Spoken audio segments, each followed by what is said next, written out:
Hi, I'm Phyllis. Today we're going to harvest some vegetables to make a roasted cabbage and cheese dish. Today it looks like this one's ready to harvest. It's very firm on top, where this one's loose, and that's how you tell if it's ready. And I just cut it with scissors. The recipe I'm making also calls for an onion, so I'm going to pick one fresh from the garden. When I pick it, I like to cut the roots off because they have so much dirt. First I shake it. Now I'm going to pick some thyme because the recipe also called for thyme. Now let's go inside and cook.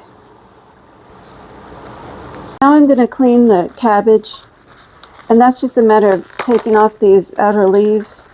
A lot of times I'll do this outside because it is kind of dirty, and then place them in the compost bin. And I picked this kind of cabbage because it's perfect for a dinner for 2 people.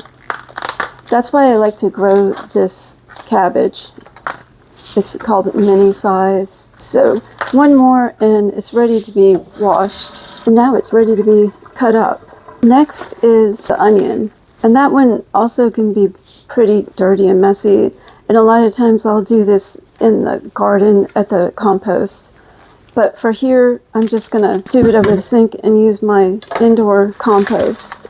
I grew these onions this year because I have to start them from plants. I noticed in Florida, the others just don't work anyway. I've tried it.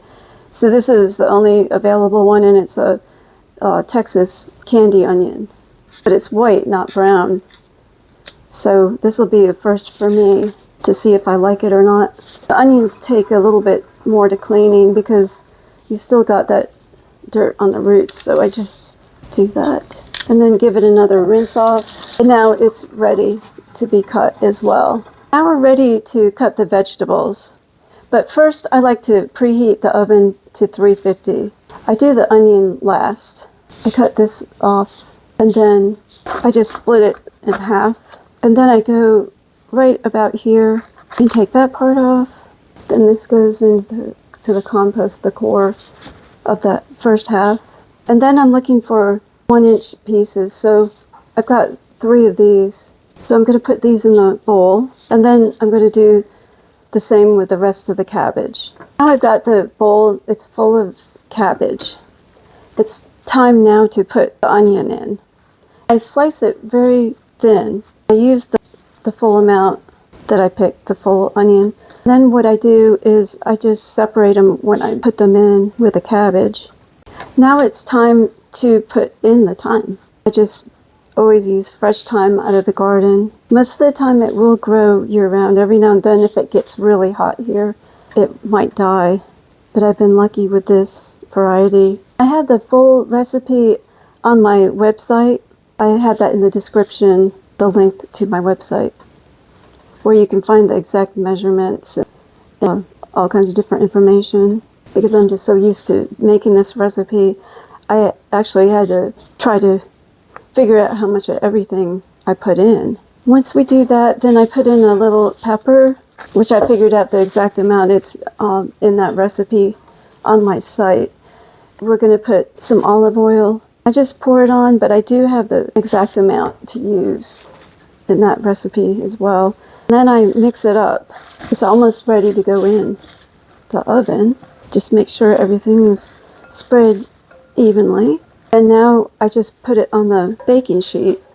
I like to use these. They're really nice. They don't rust or anything. It's just great. So now it's ready to go in the oven. After 10 minutes, I stir it around a little bit, and then I put it back. Now it's time to pull the cabbage out of the oven. I've already stirred it and put it in for 5 more minutes. So now I just move the cabbage around to make it into 4 even piles. Now it's time to add the cheese. I just sprinkle a little bit on each one, and then I put it back in the oven for just a minute or 2, checking on it to be sure that the cheese is melted. I usually make this as a side dish.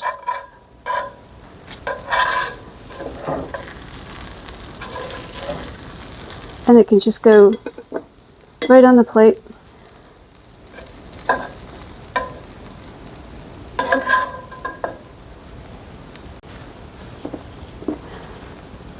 Be sure you hit the subscribe button because I have all kinds of different recipes and garden tours coming up.